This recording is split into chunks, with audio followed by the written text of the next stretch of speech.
Hi, welcome to our channel of IGNOU audiobooks, Indira Gandhi National Open University. School of Education, SOE. Diploma in Elementary Education, DELED, English. BES 002 Teaching, Learning and Assessment. Block 1 Teaching and Learning at Elementary Level. Unit-3 Factors Affecting Learning 3.1 Introduction. In Unit 2, we discussed different perspectives of learning and learned that there are a number of theories which throw light on the process of learning, and different theorists have different propositions on how we learn. Human learning is influenced by the family, the community, the school and the societal structure in which the child is born and brought up. Apart from this, the child's own psychological characteristics have a strong influence on his/her ability to learn, as well as how he/she learns. In this unit, we discuss factors that have direct or indirect influences on students' learning at the elementary level. 3.2 Objectives. After going through this unit, you should be able to times list down major factors influencing learning. Times classify major factors affecting learning. Times discuss psychological factors influencing learning. Times explain various sociocultural factors influencing learning. Times discuss different school-related factors influencing learning. Times describe various methods of learning that affect learning, and times explain the influence of media on learning. 3.3 Identification and classification of major factors influencing learning. Let us try to understand some of the major factors influencing learning. Certain factors are innate or personal to the individual engaged in the process of learning, that are specifically unique to him/her. These factors include intelligence, motivation, emotions, interests, attitudes, beliefs, values, learning styles, etc. There are certain other factors which belong to the environment or the surroundings with which the individual continuously interacts. Such factors include family, peer group, neighborhood, community, school-related factors, etc. All these personal and environmental factors play a crucial role in influencing student learning. We classify these factors into different categories on the basis of their nature. For this, let us, first of all, examine the following examples. Gaurav is 15 years old and is a good student, but he is not able to concentrate on his class as well as home assignments and consequently has been scoring very low marks. Sources revealed that his peer group or friend circle outside the school is not good and he remains mostly indulged in unwanted activities with his peer group. Vishart and Vrishank are classmates. Vishart can solve an algebraic sum without the help of calculator in a very short time. On the other hand, Vrishank takes a long time to solve a simple algebraic sum. Ahmed wants to be a member of Indian cricket team. For this, he makes every effort and spends a lot of time on nets. Although he does not get enough support from his family members, he maintains a good rapport with his sports teacher and also he rarely misses to watch any cricket match. Kiran is beautiful, fair and tall. She wants to adopt modeling as her career or wants to be an air hostess. She nurtures her dream. However, she keeps her dream as secret because she belongs to an orthodox family where girls are not permitted to work outside their home. When she talks about her dream with any family member, she is firmly told that she can only complete her studies up to school level and mostly can attend tuition classes. Mary and Margaret are sisters. Mary is very good at art and drawing related works and can draw sketches about things she sees. Margaret has a passion for music. She knows most songs and can sing them even if she has heard them only once. Both of them spend hours together pursuing their respective interest areas. These examples clearly indicate that learning is mediated by a number of factors, both personal as well as environmental. So, the notion that everybody learns in accordance with his/her unique, individualized blend of personal and environmental factors can be considered to be true. For example, in case of Gaurav, who is performing poorly in his academic tasks, the peer group is the key factor influencing his achievement.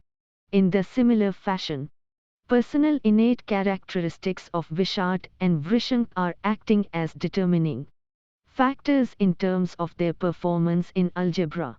In case of Ahmed and Kiran, home environment and family culture and values of the respective individual are acting as influencing forces in selection of their professional career respectively. As far as Mary and Margaret are concerned, their special interests and talent in arts and music respectively seem to guide their activities. Thus, in all the examples, you can find evidences of both personal and environmental factors influencing the process of learning.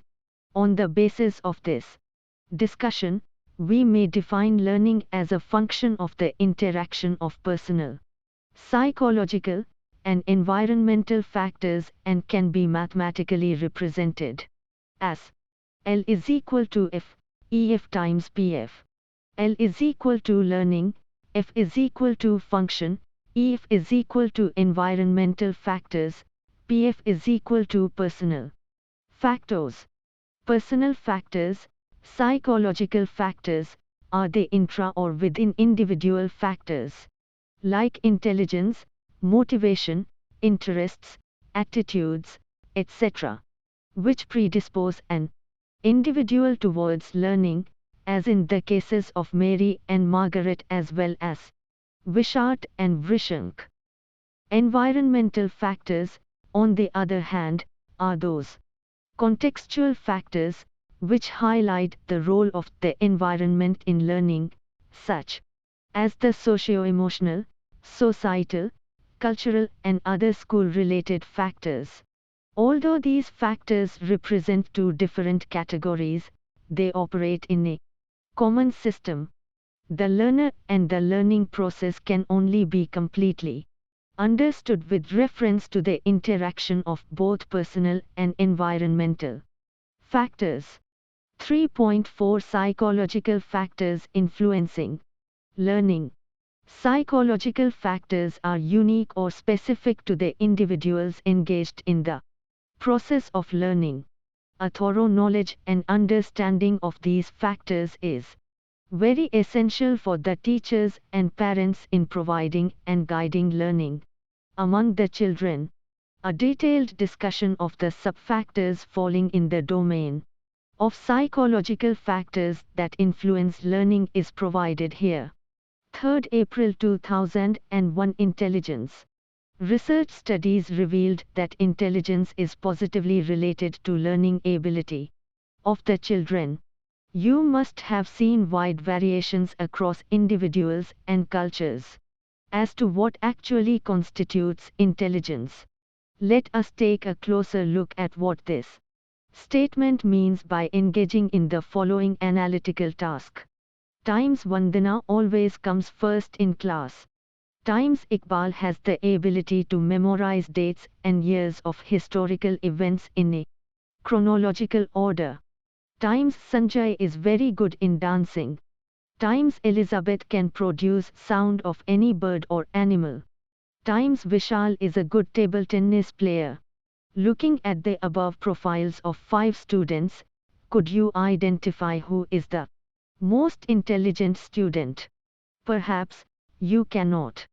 This is because each of the 5 Students has their distinctive talent in their own area or field.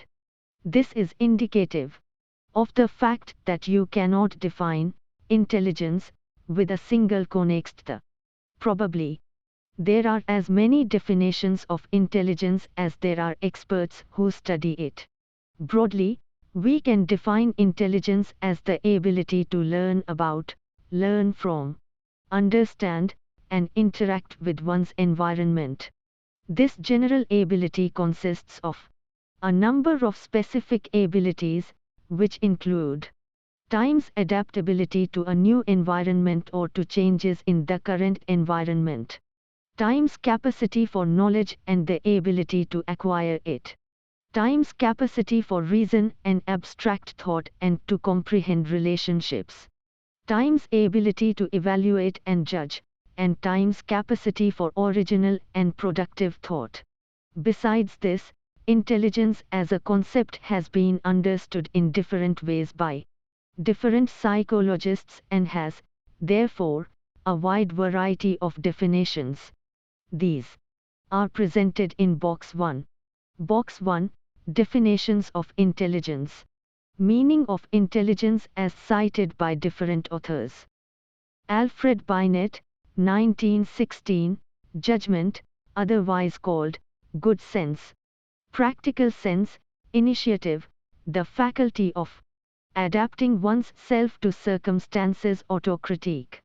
David Wetzler, 1944, the aggregate or global capacity of the individual to act purposefully, to think rationally, and to deal effectively with his environment.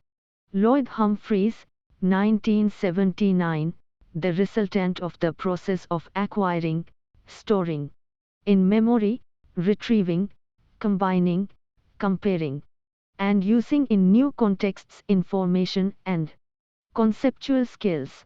Cyril Burt, 1955, Innate General Cognitive Ability. Howard Gardner, 1993, a human intellectual competence must entail a set of skills of problem solving enabling the individual to resolve genuine problems or difficulties that he or she encounters and, when appropriate, to create an effective product, and must also entail the potential for finding or creating problems and thereby laying the groundwork for the acquisition of new knowledge. Linda Gottfredson, 1998, the ability to deal with cognitive complexity. Sternberg and Salter, 1982, goal-directed adaptive behavior.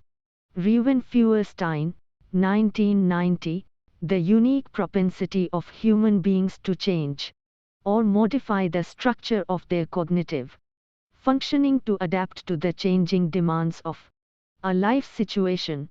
For understanding the nature and meaning of intelligence, we have to conceptualize the following viewpoints regarding intelligence. The approach to understand intelligence with most supporters and published research over the longest period of time is based on psychometric testing. It is also by far the most widely used strategy in practical settings. There are also psychometric tests that are not intended to measure intelligence itself but some closely related constructs such as scholastic aptitude. Intelligence tests are widely used in educational, business and military settings due to their efficacy in predicting behavior.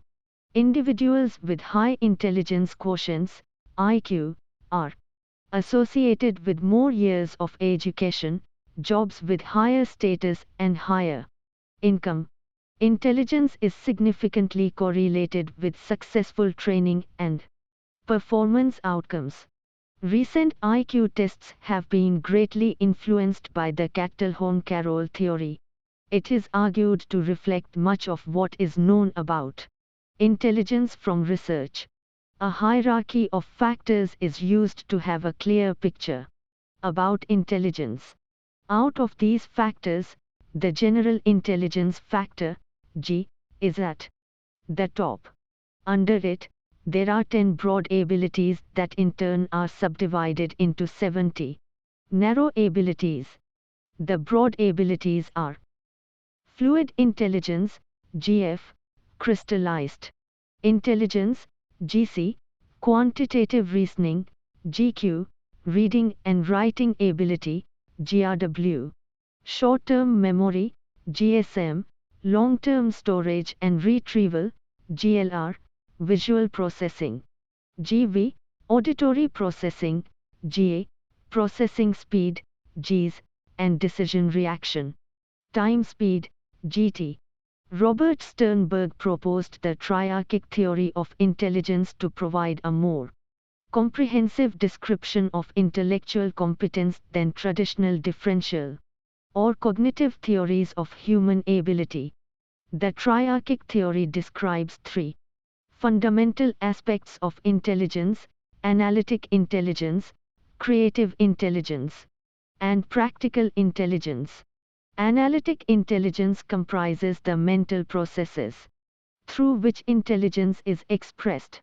Creative intelligence is necessary when an individual is confronted with a challenge that is nearly, but not entirely, novel, or when an individual is engaged in automatizing the performance of a task. Practical intelligence is required in a sociocultural milieu and involves adaptation to, selection of, and shaping of the environment to fit into in the context. The triarchic theory does not argue against the validity of a general intelligence factor.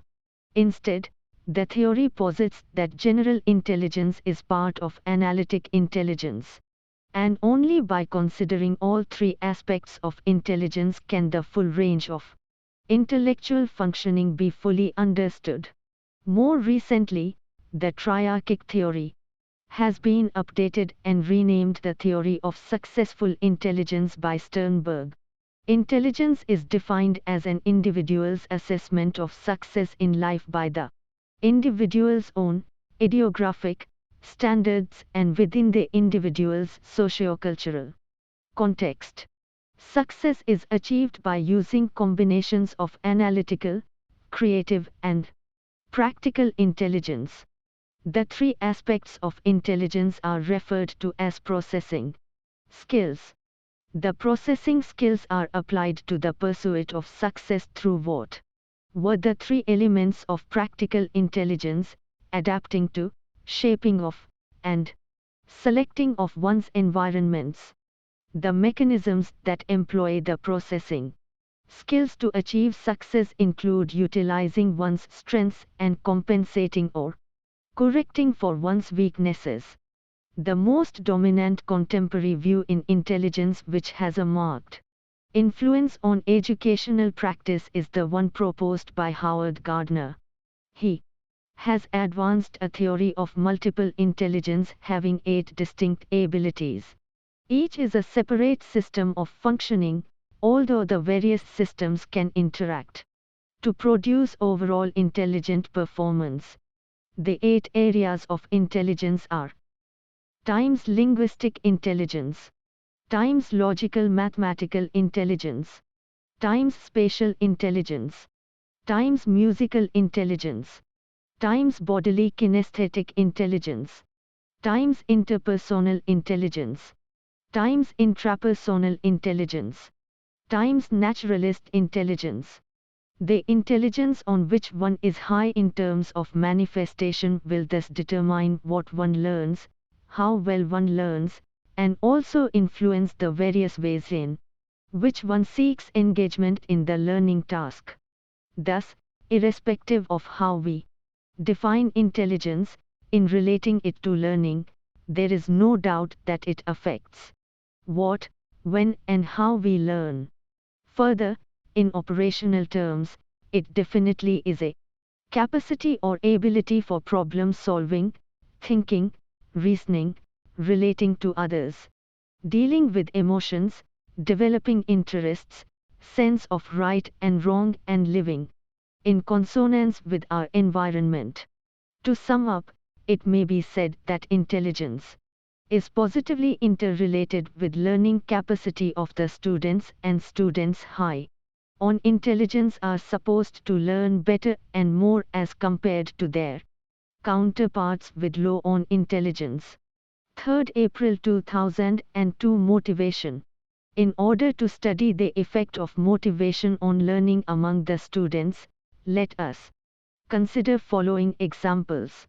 There is a boy Jatin who gets bruises and cuts and quite often falling down while learning to ride a bicycle, but he tries to improve his performance by continued practice. Now, could you tell what makes Jatin behave in such a manner? Well, you may say that he is motivated to do so. Consider another example of a class and try to explain what is happening. Mr. Day is the class teacher of 8A. He teaches history. For some reason, this year, he has really struggled with his class. He is very upset about his students seeming so disinterested in studying history. Whenever he tries to make his lesson interesting by giving projects and assignments, his students start protesting. Sir, this is too long, too hard, too much, we can't understand. Please don't give us extra work. Neither parental advice nor offering incentives seem to work. The we can't attitude persists among them. Some good students who always work hard also begin to behave like the rest of the class. Mr. Day decided to get to the bottom of the problem and change his students. Let us try to help him. We can begin our analysis by asking 3 fundamental questions. Times do his students lack motivation? Times why are they so resistant to learn history? Times what can be done to change the attitude of the class? To be able to answer these questions meaningfully, we have to know the difficulties and problems that students face, the level of their involvement, interest in learning history, their readiness to give up history, and their feelings during this class. The answer to all such questions as to the why and how of the behavior of the students lies in the keyword, motivation. Motivation may be regarded as something which prompts, compels, and energizes an individual to act or behave in a particular manner, at a particular time for attaining some specific goals or purposes. Motivation may also be formally defined as an internal state that arouses, directs, and maintains behavior. You can think of motivation as an internal energy or a mental force that drives a person to achieve a goal. Motivation is important in many contexts: school, home, and the world at large. The key reason why motivation is an important concept in education is because of the well-documented relationship between motivation and academic achievement and performance. For example, students who are motivated in school tend to achieve higher, they stay in school longer, get involved in all the class tasks, learn more, and in general perform better on tests. Thus, as in the case of Mr. Day, teachers could do well if they foster motivation for learning before they can expect students to benefit from teaching. Motivation plays a pivotal role in learning, and it is an academic reality. In fact, it serves to activate, guide, and maintain learning. In a sense, motivation is an index of the eagerness of an individual to learn. Adequate motivation not only sets the activities in motion which results in learning, but also sustains and directs these activities. It is, thus, an indispensable factor in promoting learning, as it energizes and accelerates the process and evokes a very positive response from the learner. You would have observed that some students learn the same task or subject matter more efficiently than others, because they find it more rewarding and interesting. There can, thus, be a great deal of variations in what motivates, how much it motivates, and what impact it has on the learner. These variations may be attributed to differences in levels and types of motivation. For instance, for some individuals, their needs determine what their motivation will be. For some others, the incentives available to accomplish a task become the most important consideration. For some others, the joy of engaging in a particular activity generates a drive. Motivation must be understood as a construct which encompasses the concepts of needs, drives, and incentives. It seems to be a synthesis of all of them. Let us understand this with the help of an example. Sudiksha is highly motivated when it comes to art. We can reasonably draw this conclusion based on her close attention in class, her eagerness to draw whenever she can, and her career goal. Motivation is something that energizes, directs, and sustains behavior. It gets students moving, leads them in a particular direction, and keeps them going. Virtually all students are motivated in one way or another. One student may be keenly interested in classroom subject matter and seek out challenging coursework, participate actively in class discussions, and earn high marks on assigned projects. Another student may be more concerned with the social side of school, interacting frequently with classmates, attending extracurricular activities almost every day, and perhaps running for student council. Still another may be focused on athletics, excelling in physical education classes, playing or watching sports most afternoons. Students with an undetected learning disability, a shy temperament, or a seemingly uncoordinated body may be demotivated to engage in academics, social situations, or athletic activities. When Sudiksha comes to school each day, she brings her strong interest in art with her. But motivation is not necessarily something that learners bring to school. It can also arise from environmental conditions at school. When we talk about how the environment can enhance motivation to learn particular things or behave in particular ways, we are talking about situated motivation. In the next paragraphs, we'll find that as teachers, we can do many things to motivate students to learn and behave in ways that promote their long-term success and productivity. Motivation directs behavior toward particular goals. 2. Motivation leads to increased effort and energy. 3. Motivation increases initiation of and persistence in activities. 4. Motivation affects cognitive processes. Motivation determines which consequences are reinforcing and punishing. 6. Motivation often enhances performance. Not all forms of motivation have exactly the same effects on human learning and performance. Consider these two elementary students in writing class. Siddharth doesn't enjoy writing and is taking the class for only one reason: getting an A or B grade in the class will help him earn a scholarship at state board examination. Another student, Mahesh, always likes to write.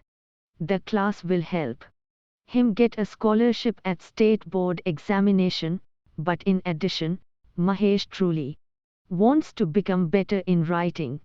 He sees its usefulness for his future profession as a journalist.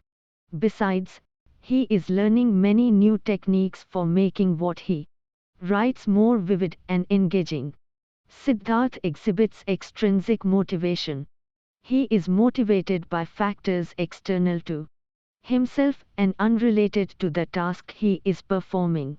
Learners who are extrinsically Motivated may want good grades, money, or recognition that particular activities and accomplishments bring.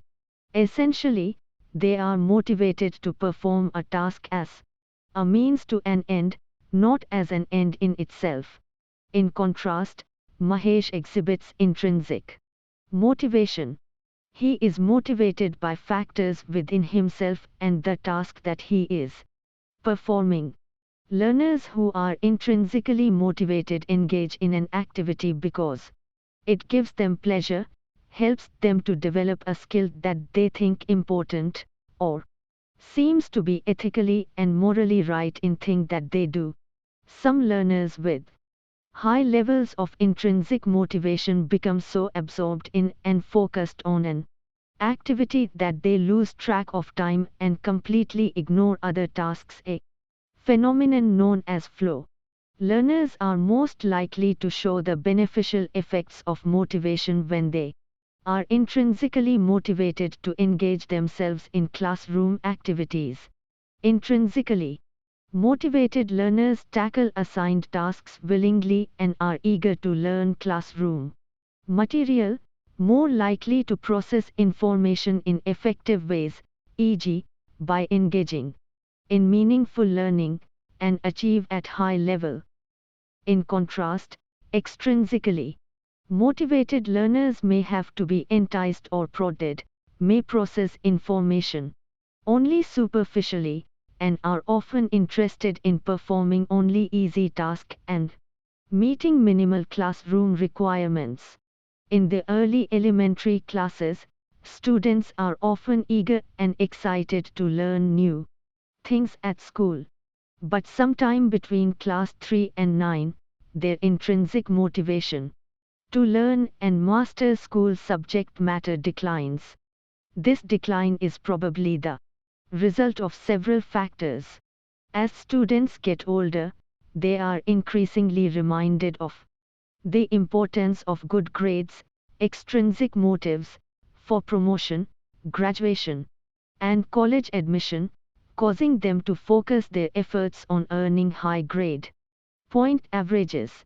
Furthermore, they become more cognitively able to set and strive for long-term goals, and they begin to evaluate school subjects in terms of their relevance to such goals, rather than in terms of any intrinsic appeal.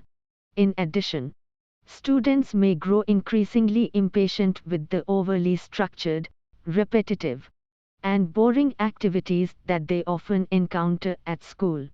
Extrinsic motivation is not necessarily a bad thing, however, often learners are simultaneously motivated by both intrinsic and extrinsic factors.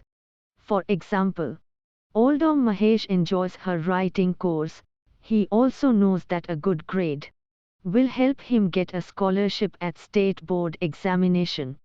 Furthermore, good grades and other external rewards for high achievement may confirm for Mahesh that he is mastering school subject matter.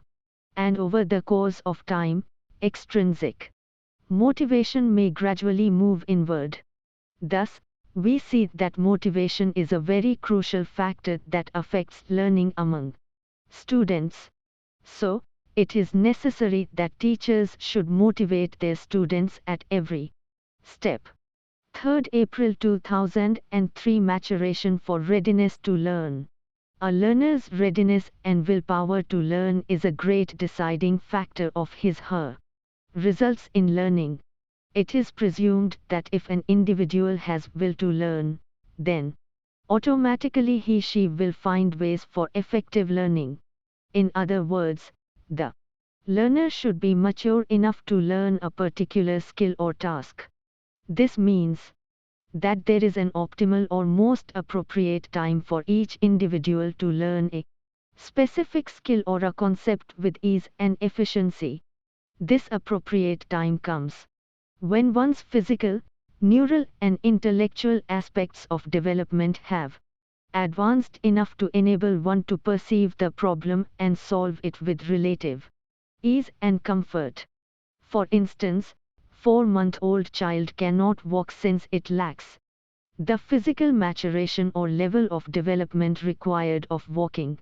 Similarly, it is impossible for 5 years old to comment on democracy or socialism as she is not ready or cognitively adept at understanding these concepts.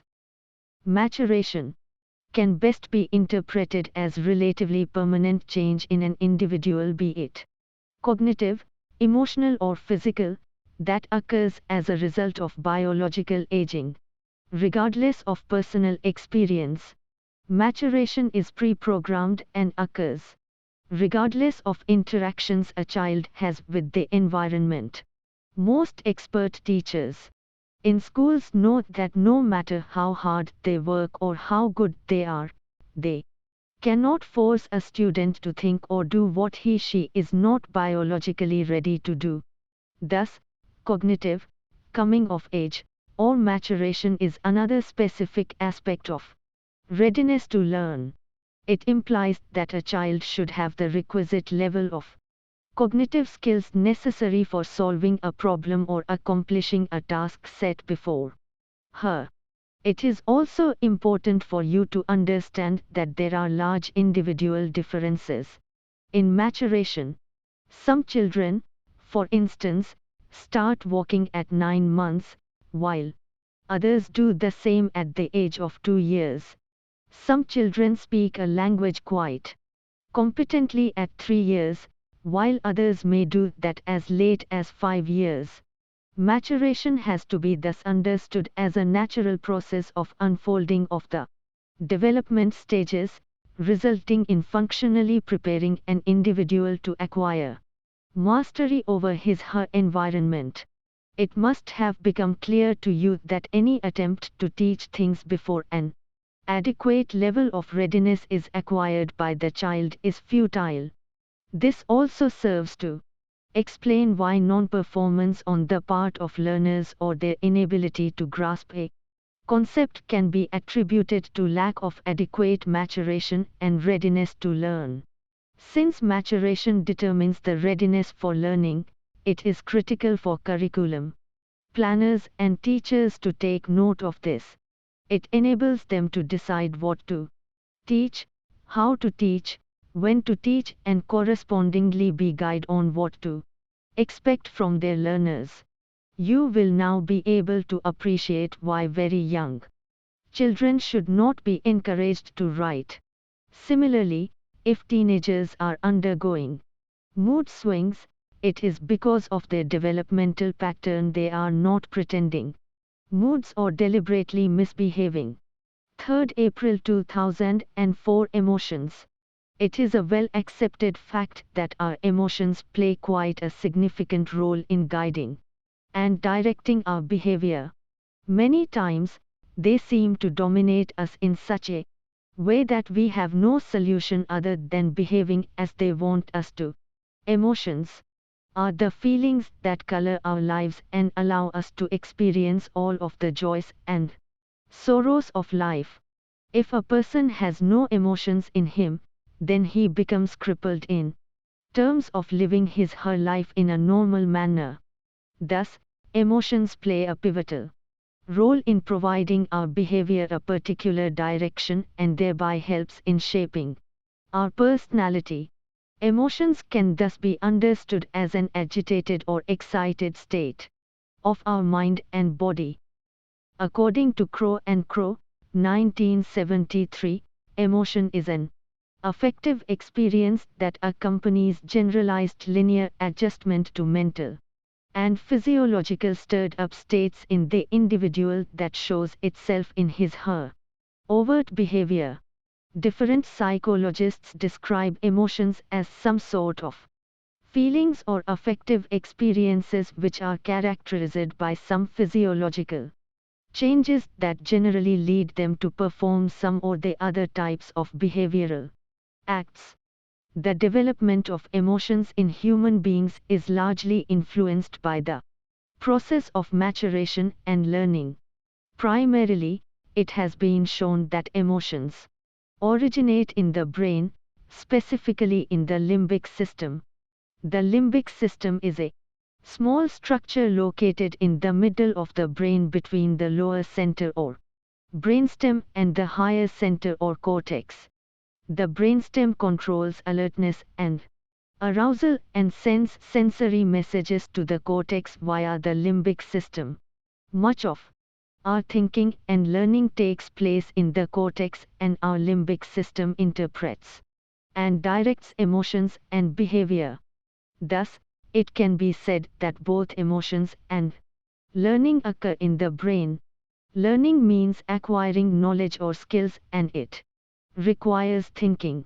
Our thinking influences our feelings, and further influences how we think. In conclusion, we can infer that the connections between emotions and learning are bidirectional and complex. When we think about a happy incident, our mood improves. When we think about an angry incident, we are likely to feel angry. Also, being in a happy mood makes us think about happy thoughts. Being in a sad mood brings sad and negative memories and images to mind.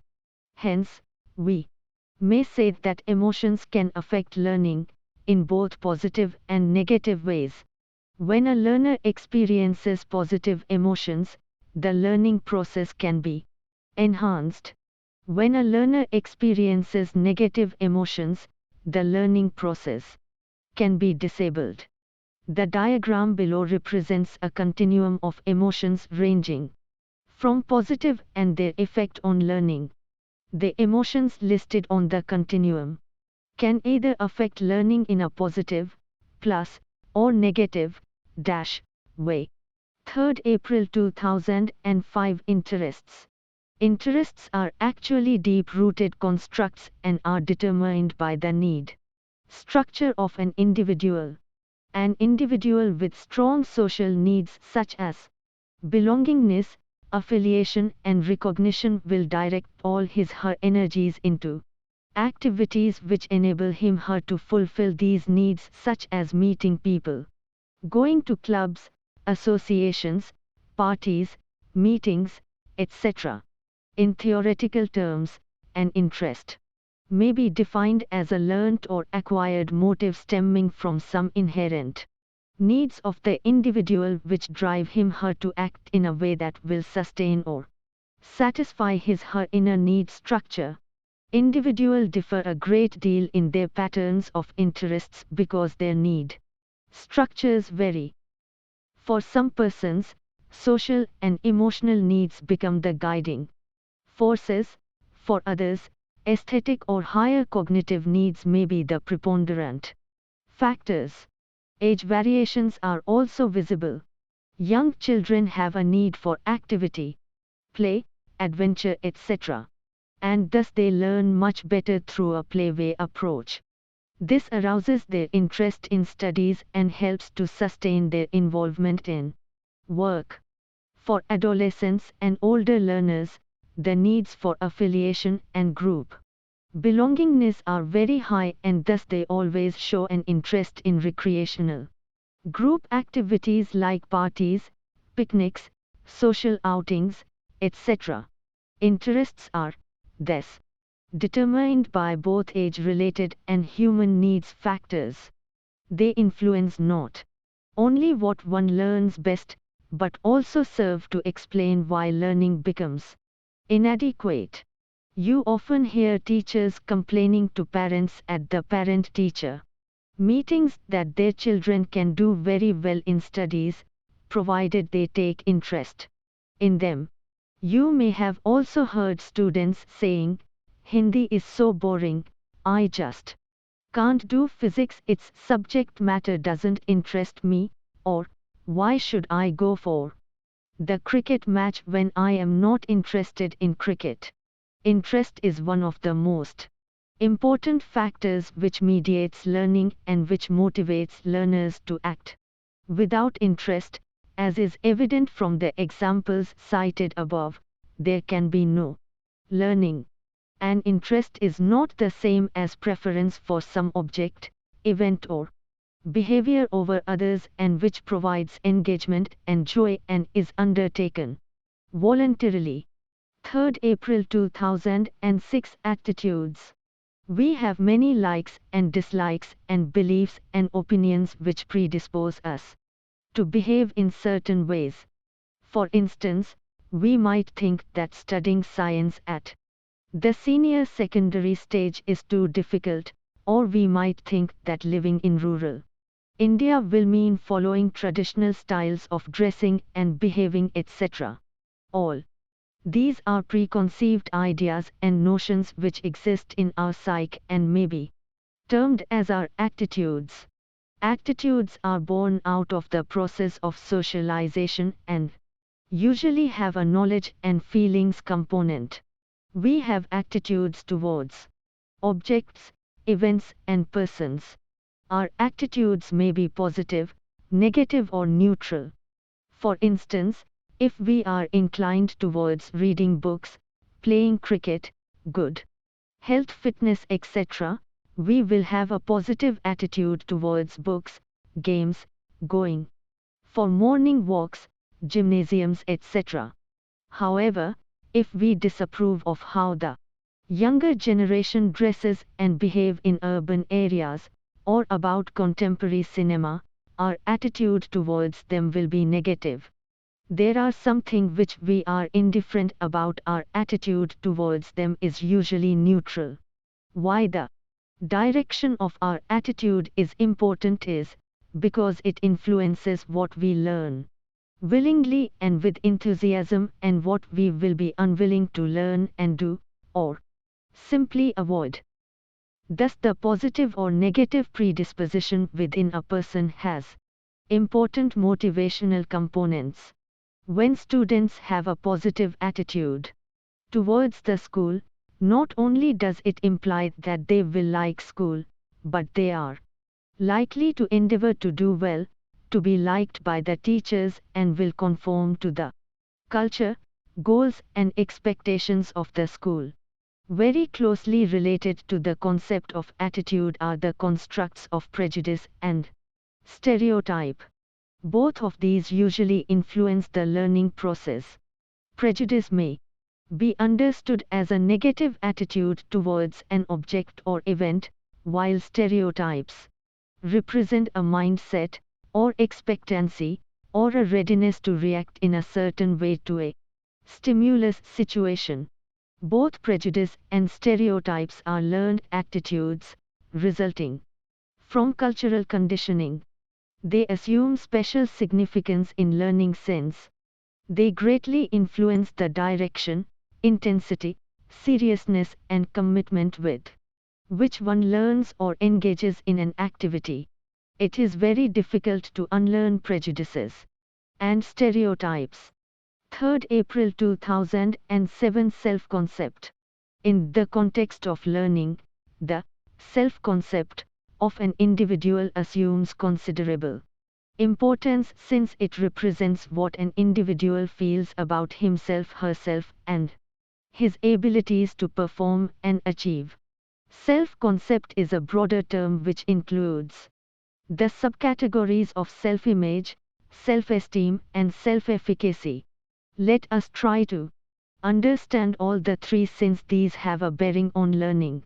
Self-image refers to one's own perceptions about oneself, what are one's strengths and capabilities, and what are one's weaknesses or limitations. It is usually based on the self-analysis or energies in the course of one's real-life experiences. You must have heard many students say, I'm good at maths or art or English and simply awful at geography or science. This is a judgment they make about themselves after engaging with these subjects over a period of time. It assumes importance as the student who feels that he is good at maths or English will learn these subjects with great interest, energy, and enthusiasm, unlike subjects which he finds her weak. This holds true for all other activities as well. Those students who feel that they are weak at sports or art or creative work will try to avoid these activities and will take much more time and effort to learn them. Thus self-image influences the direction and intensity of our learning. Very closely related to the concept of self-image is self-esteem. Self-esteem refers to the value a person places on himself or herself. It is the ideas one has about his/her attributes and abilities. These ideas are not only based on personal experience and self-analysis but are located within the domain of how one perceives one's acceptance and recognition by others. Self-esteem is thus a measured component of self-concept. It is almost like an evaluation of oneself. Let us try to understand self-esteem by the following illustration. Bharti has been representing her school in the quiz team for the last 4 years. Ever since she joined the team, the school has been on a winning spree. The teachers and principal hold her contribution in high esteem. This has given her a new identity and very positive feelings about herself and her capability.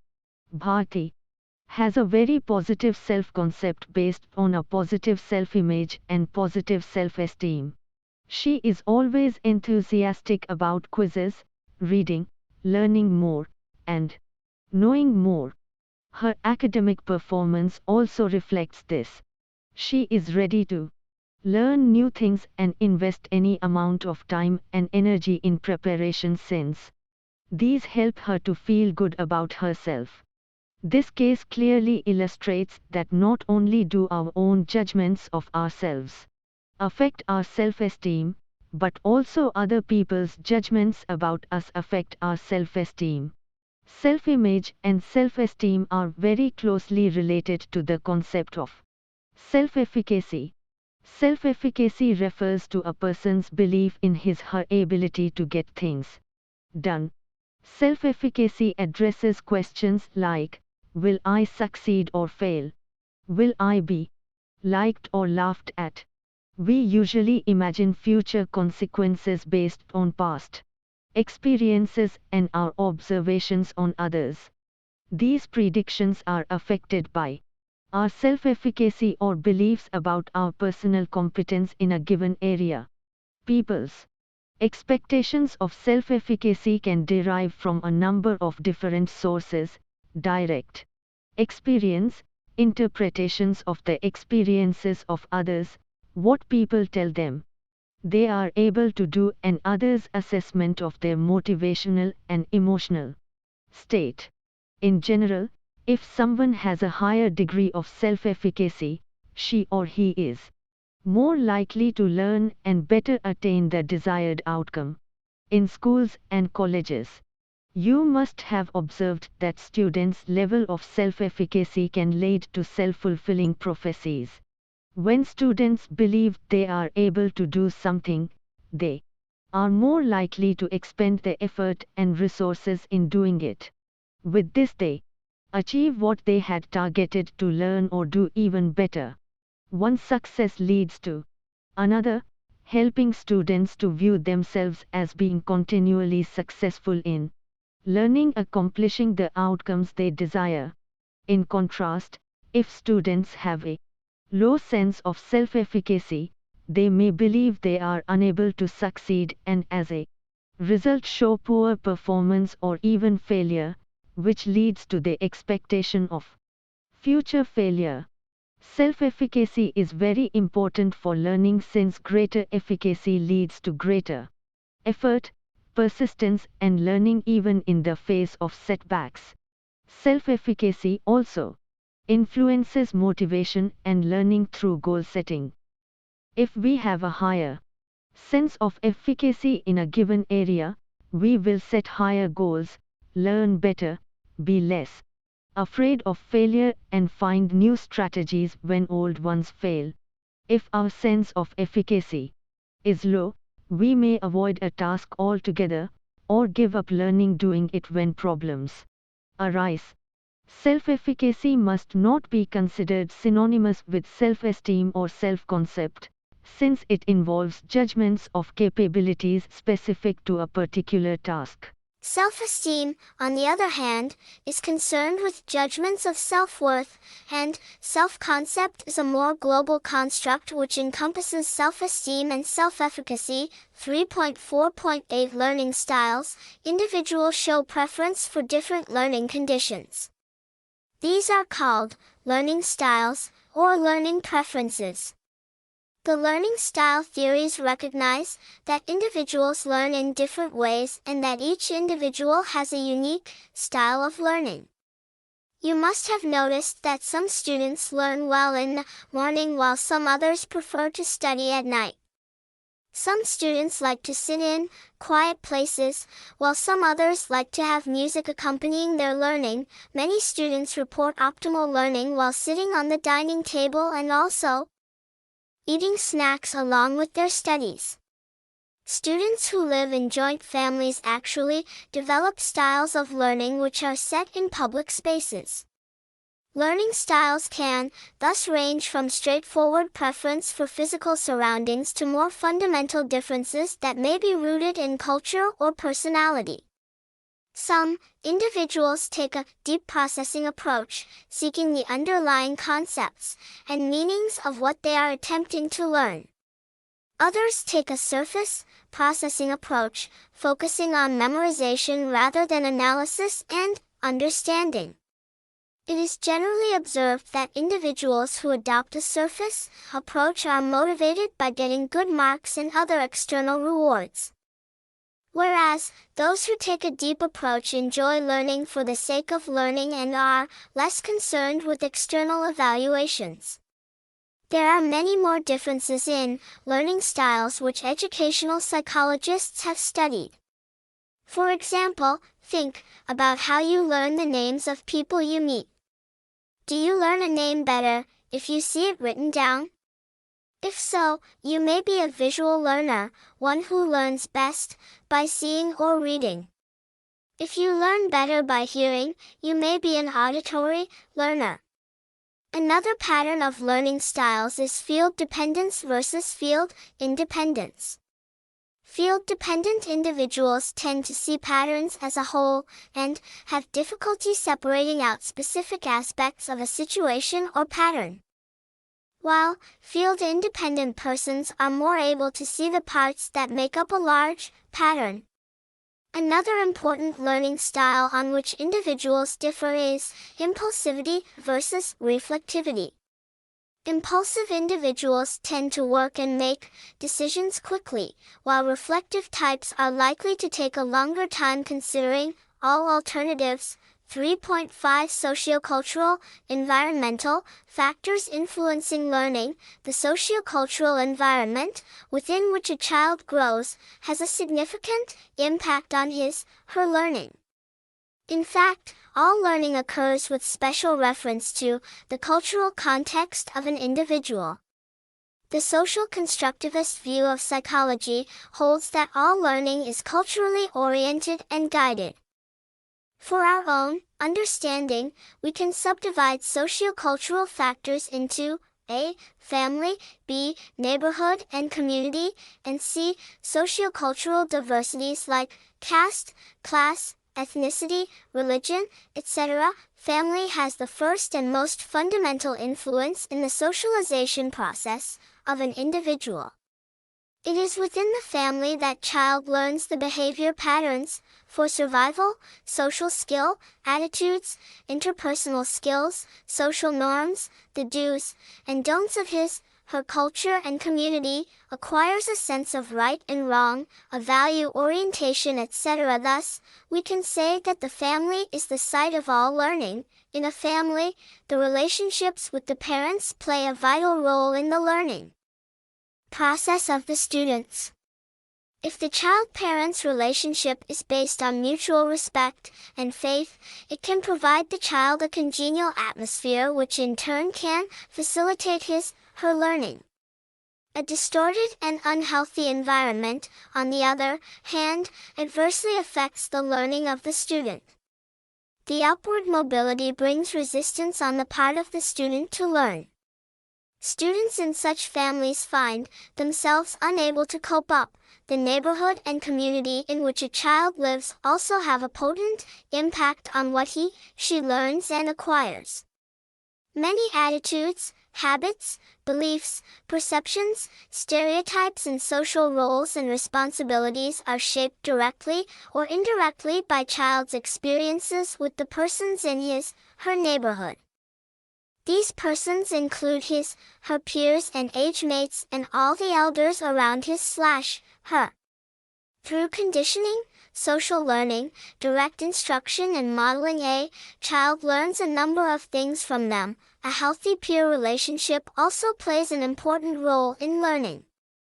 Student relationship in the classroom, school, society, etc. creates a particular type of emotional climate.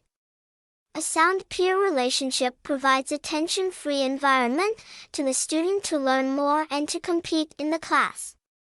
If the relationship among peers is not good, it adversely affects their learning. Therefore, it is recommended that in order to improve classroom learning climate, free discussions should be organized during teaching-learning process. The students should be encouraged to meet each other and their teachers freely. If any misunderstanding is created or developed, it should be immediately clarified so as to maintain the healthy climate and cordial relationship among peers. In our country, castes, class, and religion also play a predominant role in shaping our identity, self-concept, attitudes, value orientation, goals and achievement patterns. For example, the socioeconomic status of the group to which we belong can be directly linked with the degree of stimulation or enrichment available to us in our learning environment. It has been seen that an adequately enriching and stimulating environment provides the learner with more learning opportunities and greater control over the environment than an impoverished or needy environment. Learning is also seen to vary across religious and ethnic groups, owing to the distinction in their beliefs, values, attitudes, and practices. In the pan-Indian culture, we are encouraged to develop a sense of autonomy, independence, and control over our own lives. In many Orthodox communities, the social learning of girls is fraught with biases and injunctions which are justified in the name of religious beliefs. The kinds of experiences which a learner is exposed to differ across regions and geographical locations as well. Hence, it may be concluded that the sociocultural environment provides us with a learning framework. Learning is a process of constructing meaning of our experiences, and in this process of meaning-making, the sociocultural dispositions and training we have received are likely to exert their influence. 3.6 School-related factors influencing learning. Learning is also assumed to be greatly influenced by the school and the school environment in which students are imparted with different types of learning experiences. The term school environment encompasses the terms school culture and school climate that affect the behavior of teachers and students. School culture is the shared beliefs and attitudes that characterize the district-wide organization and establish boundaries for its constituent units. School climate characterizes the organization at the school building and classroom level. It refers to the feel of a school and can vary from school to school within the same region. While an individual school can develop a climate independently of the larger organization, changes in school culture at the regional or local level can positively or adversely affect school climate at the building level. School culture reflects the shared ideas, assumptions, values, and beliefs that give an organization its identity and standard for expected behaviors. These ideas are deeply embedded in the organization and, to a great extent, operate unconsciously. They are so ingrained that they are often taken for granted. Understandings shared by teachers, staff, and students structure their responses to demands made from outside, e.g., by parents and the community, and from inside, e.g., by the top administration, and its communication of directions from the higher government authorities. School culture is based on past experience, which provides a template for future action based on how we do things in this organization. School culture is reflected in an organization's atmosphere, myths, and moral code.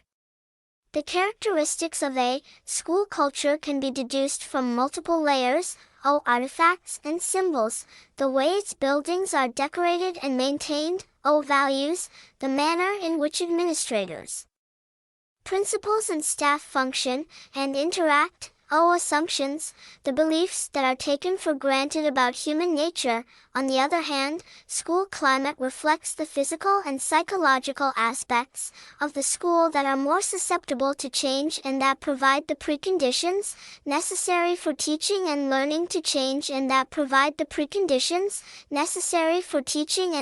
to take place.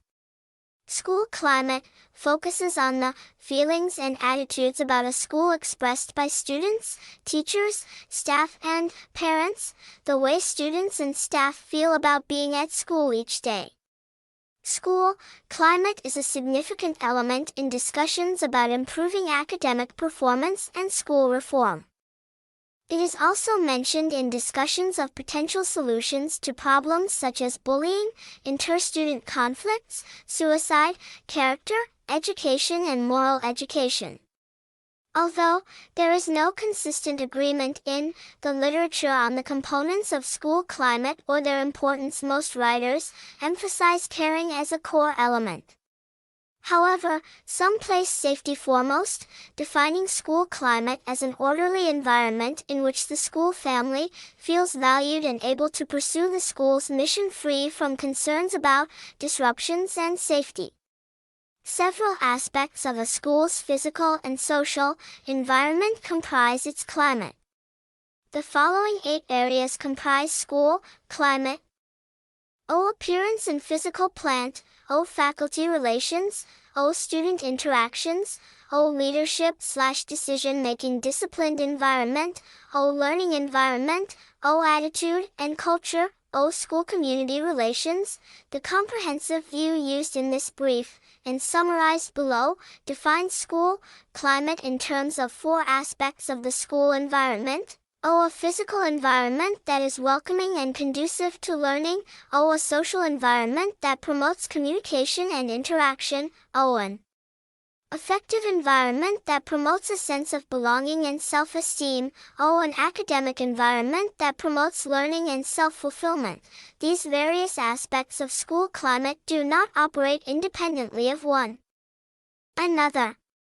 For example, the physical environment can encourage or discourage social interaction. Similarly, social interaction facilitates a warm and effective environment. Collectively, the physical, social, and affective environments contribute to, and are impacted by, the academic environment. In addition, a student is helped by the resources available in the school for bringing desirable changes in her behavior. The physical resources include availability of appropriate learning materials, facilities like teaching learning aids, school, building, classrooms, library, laboratory facilities, playground, sports equipments, electricity facility, drinking water facility, proper seating arrangements, and so on. The quality and management of these physical resources decide about the effectiveness of learning among students. Apart from this, school policies, the nature of school administration, distribution of responsibilities and accountability, leadership provided the institutional head, discipline among staff as well as students, etc., are also the deciding factors that influence learning among the students.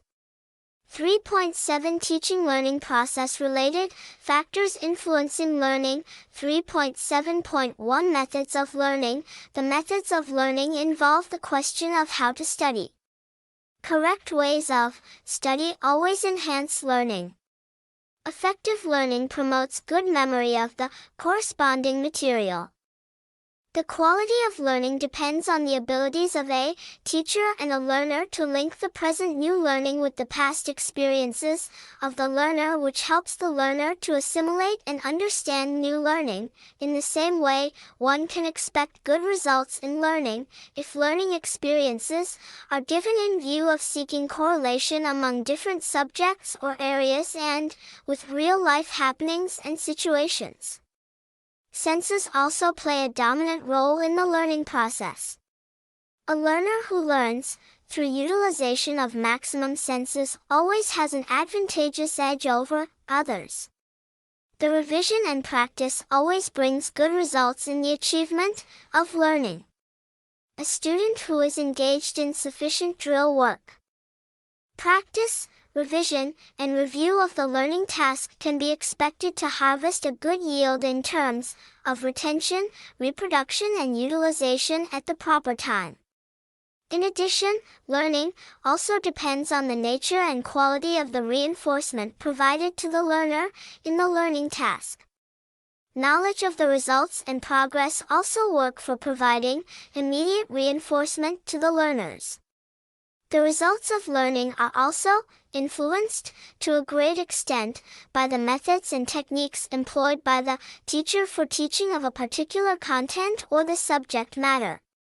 The learner-centered teaching methods that allow useful teacher-pupil interaction have proved to be more helpful in enhancing learning among the students as compared to the teacher-dominated methods and techniques. 3.7.2 Influence of media on learning. These days, children are born, grow up, and live in a media-dominated world. Media have been considered as an important component of transmitting information. All media are basically delivery media because they deliver, i.e., communicate information from the sender end to the receiver end. The learner is a receiver and consumer of the information conveyed through the media. Media can be broadly divided into two categories, print and non-print media. Print media refers to text or printed materials. It is economical and has traditionally been used for pedagogical resources. But it may not be the only or the perfect medium to impart education. Non-print media, also known as modern electronic media, have certain unique qualities which, in certain cases, facilitate learning much faster than the print medium. These help meet diverse learning objectives more efficiently than the printed matter. Certain non-print media formats and delivery systems contribute well to students' learning activities. These excite the students psychologically and motivate them to participate in teaching learning process. So, it is well clear that media are advantageous in enhancing learning among students, but proper use of the media requires the use of well-developed, media-specific skills. If these skills are not well developed, the message may be misinterpreted or uncritically received, accepted, and responded to. For using media constructively, learners need to learn how to critically interpret combinations of words, pictures, maps, diagrams, and specialized symbolic expressions. Critical learners can use different media for attaining various educational objectives, chief of which are the following: as a means of entertainment or infotainment, i.e. information cum entertainment, as a means of enriching classroom learning, as a major learning resource, as a means of developing and refining creative expression, as a means of further development of media-specific sensory skills, and higher-order cognitive skills. A constructive use of various media can enable the learners to transform their understanding of their society and themselves, and thus help formal education become more meaningful for every learner. If the end purpose of education is to prepare the individual for creative and decisive response to life's uncertainties, the proper use of mass media can indeed prove to be a real asset. Media can provide a glimpse of alternative possibilities and help learners to reconstruct a new map of knowledge, with greater focus on powers of synthesis and intellectual analysis. 3.8 Summary. In this unit, we have discussed the major factors affecting learning. Any discussion on learning always strives to identify the factors which affect it, irrespective of whether these are psychological, sociocultural, school-related, or factors related to teaching learning process. Among the significant psychological factors affecting learning are intelligence, motivation, self-concept, attitude, interests, learning styles, emotions, etc. In a similar manner, sociocultural factors that affect learning include family, home environment, neighborhood, community, peer group, etc. Likewise, school environment, school policies, physical infrastructure, co-curricular activities, teaching methodology employed, methods of learning, media employed for learning, etc. are some of the major school-related factors that have a strong bearing on learning among students. These different factors interact in various ways and combinations to mediate the learning process. It is very difficult to extricate any one of these factors from each other. You must have understood how each of these factors are conceptualized and understood their proneness to individual variations and their relationship with learning. Thank you. Subscribe to our channel for more updates, and we will see you at the next chapter.